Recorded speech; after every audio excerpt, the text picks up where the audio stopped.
G'day guys, welcome back to another quick update on... Marty is making me think of funny things. G'day guys, welcome back to another update on all-terrain action. Now, behind me here on my left, I have the Toyota Fortuner, which you guys might have followed already, seen another video that we've just basically modded it up for off-road.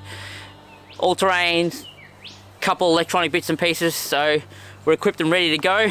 And to my right here we have the Toyota Prado, the 9 Series that's owned by Will, which many of you, if you've been following, know that it's pretty much been the lifeblood of this channel. You don't see it much on video, but this vehicle essentially has always been there in case we've needed it to be either winched, recovered, snatched. Surprisingly, we've not really needed to do much of that with the Adventurer, but when we have pushed it far past the limits, he's always been there to help. So it's getting of age, and that's kind of the reason why we have bought a new four-wheel drive, one that we can kind of trust when we go for really long distances. So with that in mind, we've got the little desert trip in November, COVID permitting, because obviously if we can't leave home and go do non-essential things, then we're not going to be going anywhere. But if that trip does happen, we're going to take the Fortuner, the two Adventurers are going to go to Simpson Desert next year, the 78 Series Land Cruiser that Will's parents own, and we're going to do some serious testing, so just so we can fine-tune any small things that we think we might run into. For example, I don't plan on putting any lift in this Fortuner yet, mainly because, I mean, you spend 60 grand on a four-wheel drive, do you then go spend another 5 grand on suspension and throw out the stuff they give you? Like, I don't get that. People do that all the time. I don't know why. Don't do that. Drive the car. You paid for a new car, use the new suspension until you get to the point where you think, okay, I'm going to need better suspension now because I'm at that point. Especially during COVID. It makes no sense. It doesn't make sense. I actually seeked advice from people, and do you know what it actually ends up being? No, do you actually know what it ends up being? It ends up being that before you do any lifting in your four-wheel drive, you should be equipping it with everything you want to go off-road. Take it off-road, do some testing. Once all the weight distributions and the positions of where you put all your mods and everything's done, then you get your lift.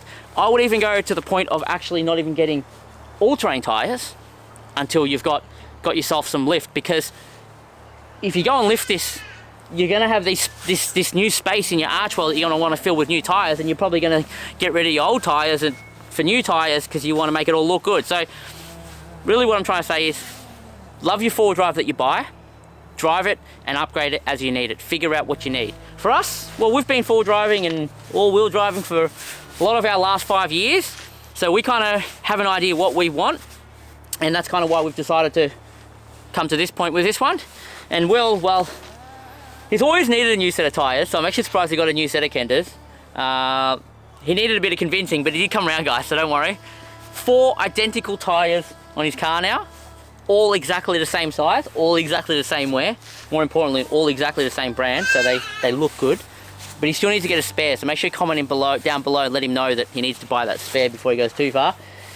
I've got a few other things I just want to talk about, and that's essentially that we're trying to make our videos kind of more family friendly. So I assume everyone already knows. You can probably hear Marty in the background right now. That's Will's youngest. And I've got two kids which you've probably seen on the channel before, Wyatt and Caleb. Will's got 3 kids. He's only got the one with him now, but he's got 2 others, and you probably see them on the channel every now and again.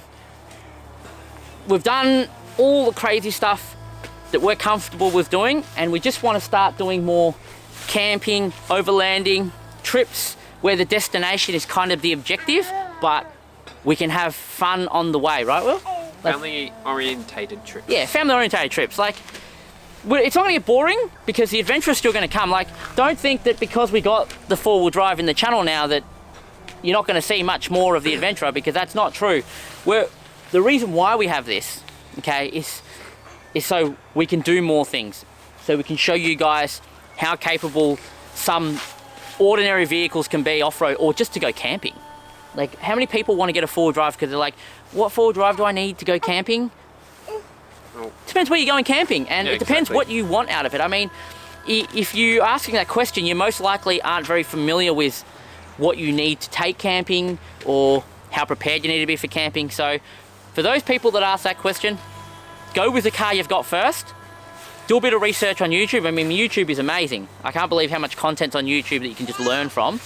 Literally jump on YouTube, search for what do I need to go camping. There'll be a link in the bottom of this description eventually, and probably a link in the top right corner of this video once I make it, to show you the basic things you need to go camping with without a four-wheel drive, and you know, tips and tricks and stuff like that we've learned along the way, especially with our kids. We started camping many years ago, and our kids are much smaller than they are now. So that's what I think.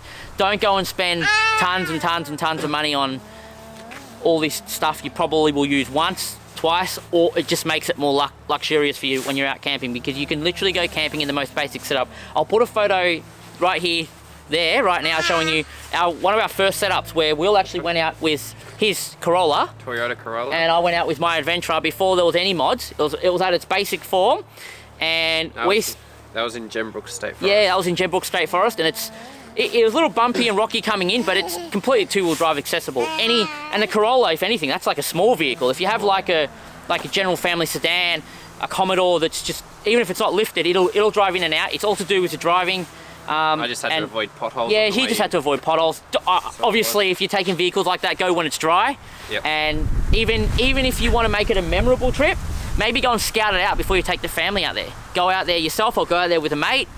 Even if you both got two-wheel drive cars, drive around, have a look around, see what's accessible, and draw yourself a plan, because come the day when you actually go camping, I think you guys will find, if it's your first time, you're going to be overwhelmed. You got your wife, your girlfriend, you got your kids, they're all screaming, they want to get to camp. Are we there yet, Dad? I'm hungry, Dad.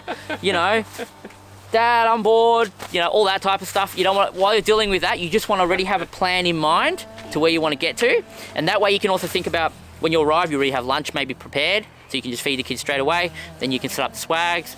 Kids don't help you set up the swags. I don't know. We have that problem. They just don't like setting up the swag. We need to really... Well, we've bought smaller ones now, so they can maybe set them up themselves a little bit with a bit of help. But, yeah, so more to what I'm saying is, guys, this channel, think simple and think family budget.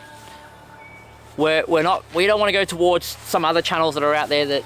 and no disrespect to those channels, guys. It's just we have a different vision on what type of content we want to give, and that is that we want to be family friendly and family budget orientated. And I'm not talking about like families that go and spend crazy amounts on big caravans. I'm just regular family like us.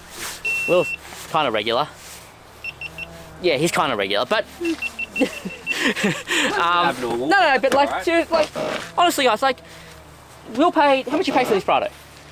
8, I think. $8,000 At the time. $8,000 for this Prado. He hasn't had to do hardly anything to it. He just had to put all-terrains on it. And I think he bought a second-hand set of all-terrains on some rims, was it? Did you get it? Yeah. And how much you pay for that? 500? No. Not even? Those original ones were 100 or 200. So $200? No, for the whole lot. What do you mean? For the set. For the original set that I had? Yeah, they were just second-hand off the marketplace. Yeah, so he got off Facebook Marketplace. He spent a couple $100. He had all-terrains ready to go so he can explore and get out there. He made sure he had a spare, because make sure you have a spare. Without a spare, you can get yourself in a bit of strife. And he went out in this, followed the Adventurer around, and to be honest with you, when the Adventurer needed help, it was good enough to do it. Eventually, he needed to get a bull bar so he could get a winch. He got that also, I think, off Marketplace eventually. The bull bar and winch, the bull bar, the bull bar was off the marketplace. Yep. Winch was Four Drive Super Centre. Okay. Yeah. So, you know, he didn't spend much, and Will's not really the type of person to spend a lot of money. So it's a really, really good example of how, if you want to do a low budget getaway camp, Doesn't take much. This is the channel. Here's the guy. I take it overboard, go buy brand new four-wheel drives. But it's good to have the combination so we can actually show you guys. Like for me today, just coming out here, I'm worried about pinstripes.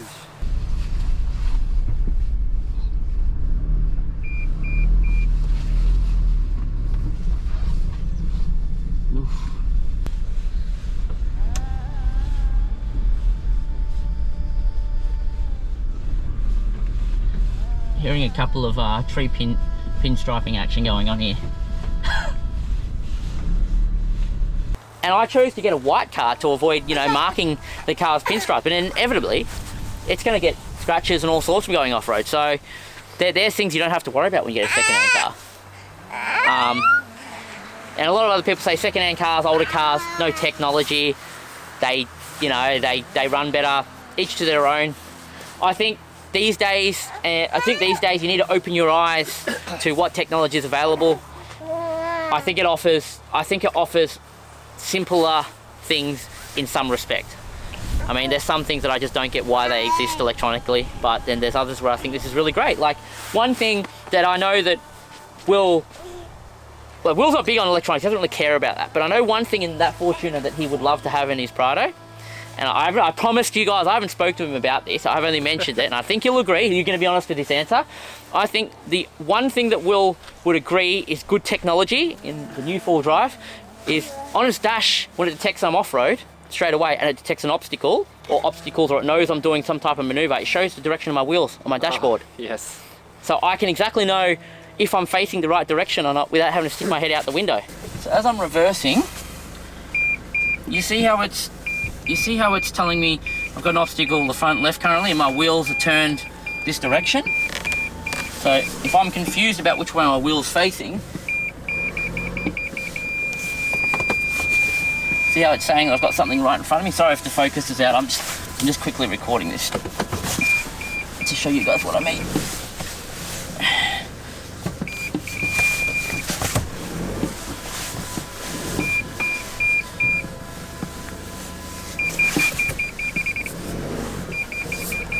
Low range would do wonders here, just it would make the acceleration much more smoother actually. What I should set this to is A0. Make my throttle response a little bit more favouring. Now I assume that's very reliable, so the day that misinforms me, well, I'll comment on that, but for now I think that's also one of the good features.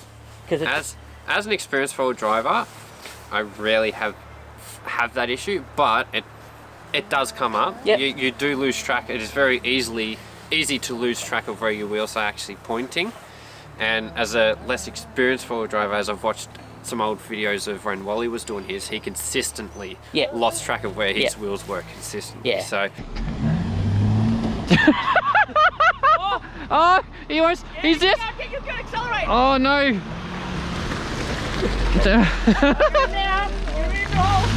Oh. Straighten wheel! Oh! No problem. Get back on off you with that one, did he? Well, he made it through. We have no problem. Don't worry about that. As a new time forward driver, it's a big feature. Yeah. I think the biggest thing where you get crossed up is in sand and mud. Yeah. Because you turn your steering wheel so quickly. And you still go, and you don't know what's happened. Sometimes. Yeah. As well. And you think you're going straight, so your wheels must be straight. But then when you finally come to a stop and you get traction, you're not. You're facing out there. So yeah. But that's just one example. That's probably the only one, to be honest with you. The rest of them are all just nice to have. We should have got a GXL. I got a Crusade because I like spending more money. Big mistake. Shouldn't have got a Crusade. That's for another video. But there you have it, guys. Our update. It's taken us, this is what, 12-minute video so far, so it's not really, we haven't kept you on for too long. Look, if you have any comments about content you would like to see, comment below, tell us. Like, we sit down on Messenger during lockdown and we're typing away at each other and we're thinking, what type of content will we enjoy and also can produce that's going to be useful for other people? And to be honest with you, anything that involves bush, off-road, four-wheel drives or all-wheel drives, we're happy doing. Yeah, anything. Yeah, so if you want to know something or you want us to test something, comment below and we'll do it. We'll make time to do it, COVID permitting, and we'll make you guys a video, and we'll even, at the start of the video made for at your name on YouTube, because it was your idea. This YouTube channel is going to keep on going, so we've got years ahead of us. Have we? You guys... have we really got... The way you drive, you might only have about 6 months, but... What? Hang on. Well, what do you mean? What's that supposed to mean? I'm a good driver. Oh, granted though, when we were coming out the field over there where me and Will parked up to meet, I gave it some stick coming out and the arse end slid around and traction control warnings were coming up. I think the wheels were a little bit wet. Yeah. Also, Ronnie, I watched. Put the GoPro on, I pull out, and I put the foot down, and next minute, you're just like, Yeah, well, gone. that's I'm funny. like, Jesus, that thing's got some power. Torbs, I was watching a video this morning about the Hilux versus the Land Cruiser. The engine in the Fortuner is not a hairdryer engine. He's comparing it against the Land Cruiser's 4.5 litre V8. Hairdryer, Yep. real engine. Yeah. Nice, a hairdryer. They have quite a bit of go for what they are. Disappeared. You know. You have a look from it on my GoPro.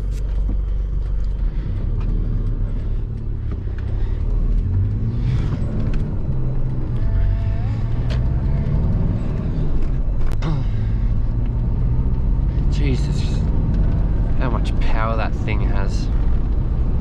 Just disappeared. Yeah. You were just, Yeah, I put my foot down and you were gone. But that's the other good thing, automatic. It's again more technology that just helps. And a lot of people actually did say manual all the way off-road, you have more Off-road. control. Manual all the way off-road. He will still say that, All the way. And I agree. I agree with him. But I haven't been a driver off-road with manual. But then I've seen some really, really, really experienced four-wheel drivers, some of the biggest four-wheel drivers. Okay, guys, I've got a good one here. Even If you want to see Chris jump in the Prado and four-wheel drive, manual, leave a comment. I will do this, but only after I've had a little bit of experience actually wheeling a four-wheel drive, so I actually understand. Because they are. Sorry about that, guys. Battery went flat. I have to put another one in it. As we were saying, comment below if you want to see me, but I need to first get my head around actually driving four-wheel drive, because I admit they are two different vehicles completely. Different. Off-road, like, I actually think, and that's actually one reason why I think an all-wheel drive is actually quite good for someone just going camping, because it offers you simplicity as long as you're not going through ruts. So if you're just driving through bumpy roads, a couple of small little mud patches, up and down, the all-wheel drive will really do it for you. Yep. By just pedal control, that's it, in an automatic or manual, whatever. Control. But if you're going to go in ruts, you're going to start going up ruts, even if the ruts aren't that deep. Your thing with the four-wheel drive is it has the articulation, and that's what makes it be able to be so much more drivable in those situations where you're going to minimize doing damage, and kind of it just feels more agile on the track. And I'm saying that from someone who really, really loves the Adventurer. But for me currently, I would still drive the Adventurer to most places if going camping, if I had to pick between the two. The only other good thing about the Adventurer is they're much cheaper to fix than a four-wheel drive, in my opinion. Yes. But yeah. As a adventure driver myself, back when I was driving, it was very different. It was two completely different styles of four-wheel driving in a way. It was relearning everything, which is probably what I enjoyed so much about it, because it was, you knew how to four-wheel drive, you knew tracks, where lines to take, etc. But you still had to throttle control, and because a different way of executing. Well, you got to realize, guys, Will also, I don't know if we made that clear, but he used to four-wheel drive for a few years before with his family when he's young adult ages, and his parents have kind of four-wheel drive a lot of their life, camping a lot of their life when Will was a young kid, so he has that history in his family. For me, I didn't have that. Not much camping. My dad took me out fishing every now and again, and pretty much I have zero interest in camping or four-wheel driving at the age of 15, 16, all the way to probably about 28, which is where I actually was first introduced to thinking about getting a vehicle that I could take camping so I could go with all my mates, and that's how the Adventurer saga started. Now, I did always want the Adventurer when I turned 18, but not for off-road, just because I like the look of the Adventurer, but back then they were about $55,000 brand new, and I wasn't going to spend that much on my first car, so never ended up happening. But when I finally thought about, oh yeah, a camper vehicle, Subaru seems to be the one to go that's kind of still small, because I didn't see myself ever driving a four-wheel drive ever. And I thought, bang, the Adventurer, wasn't that all-wheel drive? And yeah, it was an all-wheel drive. And so I thought, we'll just go get one of those. I think we spent $4,000 on our first V8 one, cheap as chips. LS1, 4-speed gearbox. The thing went to clappers. And then we abused it so much. I could not believe that I sold that car with perfectly good motor. Like, the guy that bought that silver Adventure off us, I told him, oh, mate, this thing has been through the wars. Like, I'll show you some of the videos so I'm not misleading you in the sale. And he's like, mate, all I really care about is the engine. I don't care about the transmission, I don't care about anything else. He did a compression test on the engine. We had it taken to a workshop. I got it checked out. I gave him the report. I got him to come and he had a look at it himself, and look, he goes, this is perfect, exactly what I wanted. He wanted to see a cold start. He wanted to test the pressure. He wanted to see if it was puffing smoke when he opened up the cap. He was very happy with it, and I know that engine currently is running with a new life sitting in a Cross 8.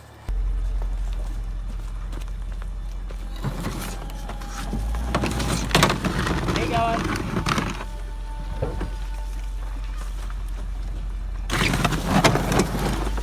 Yep. Here we go, here we go. Keep going, keep going, keep going, keep going, keep going, keep going! Woo!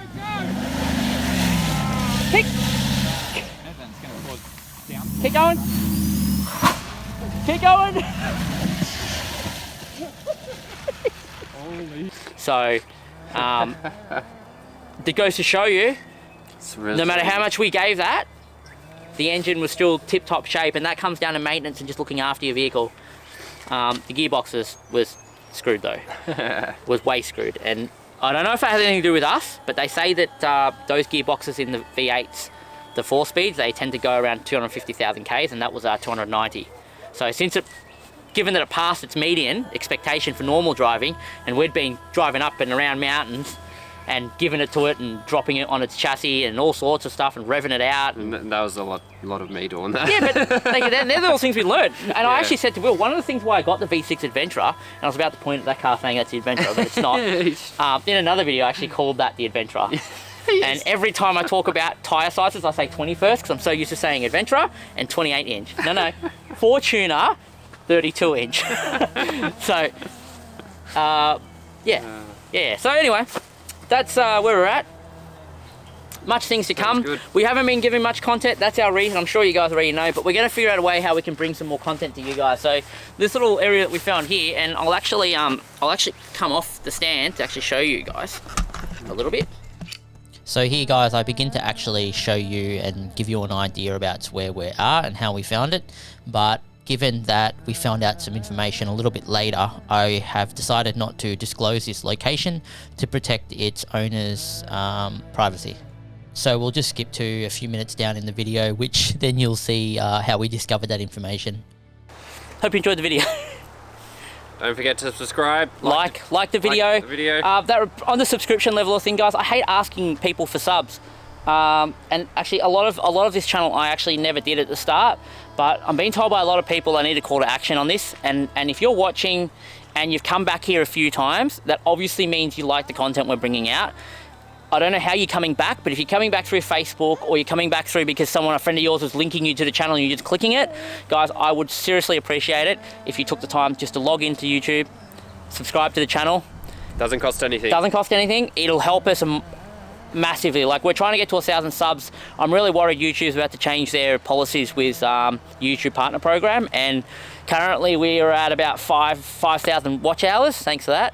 Mozzie. Yep, 5,000 watch hours, but we're lacking the 1,000 subscribers that we need just to enter apply for the program.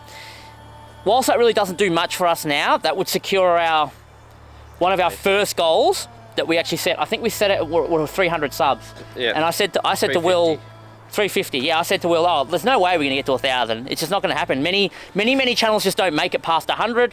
But we made it to 350 somehow. Many channels don't make it to 500. We're going to be at 500 by next year. It hasn't been, we went on that trip at the start of this year, I'm pretty sure. And we've been in lockdown about 80% of that. We're still this year, and we're now currently nearly 800 subs. So I have no idea. Thank you guys for the support. Guys. Yeah, much appreciated. Couldn't do it without you. But I just want to make sure, if there's anyone out there that just loves our videos, they're watching, they like the content, please hit the subscribe, bring those numbers up for us, and then we will reach our first goal. And I think we actually have a project with our 1,000 sub goal, and that is we're going to start looking for a V8 Adventurer, and we're going to modify it just to bring back the old days. We're going to modify it for off-road and try and stick a 6-speed into the Adventurer, so we can get some off-road action. And we've just got some people coming up here, so you guys come around. Sorry, just come around back here. Sorry, mate, we just... That's right, how'd you get the cars in? Oh, there's a truck that comes in around there. So, yeah. Yeah, it's trucks all over the place here. Yeah, this is this is Dad's property. Yeah. No, what's that? This is Dad's property. Oh, is it? The property, is it? Yeah, it's everyone thinks it's government. Okay. Land.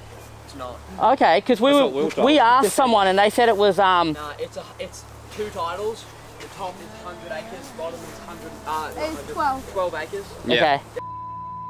That's all the containers down the bottom. Try to fence it off, but people just. Okay, that's good to know. We won't come back then. We didn't realise. We just drove down here. Our dad doesn't mind. Oh, okay. Just as long as you just Don't. no donuts. No. We just drive in low range all the way. We're just looking for a peaceful spot to film. Yeah. That's in our 10Ks, and that's it. Yeah, that's right. Yeah. You know, we're a YouTube channel, so we're not going to be. We're not interested in that type of stuff. What's your YouTube channel? I'll subscribe. I'll give you a card. As long as you don't give it to your dad and him come give me a fine. That would be He doesn't care. No, he doesn't care. Ransacked the containers down the bottom. No, that's not us. Like, Took a bunch of tools and tractors and stuff. Yeah. I'll just chuck this down here for a second. There you go. That's the channel there. Thank you. And if there's any problem with any video footage that you guys don't No, want, it's fine, no the stress. details are on there, so you can. Yeah, no stress, no Yeah. stress. Yeah. Cheers. No worries, guys. Thank you. Well, there you go, guys. We got a bit of more information on where we're at and whether it's private. No, that's all right. More information if it's private property or if it's public property. It's hard to say because when we're coming in, there is no signs that says it's private property. So what we understand is when we're traveling around, if you guys ever see a sign that says private property is gated, don't enter. I see so many people where they ignore these signs, they go off and do their own thing, and this is what creates problems for us actually, because places like this, where if they were to fence it off, because they want to limit it to private property, when people break those rules, they then come down on this type of thing so hard that you just can't have any good places near home anymore. And that is something we're in dire need. Yeah. All right, guys, we're going to shoot you over to some footage, show where we're at and a little bit around what's here, and then we'll see you in the next video. See you guys.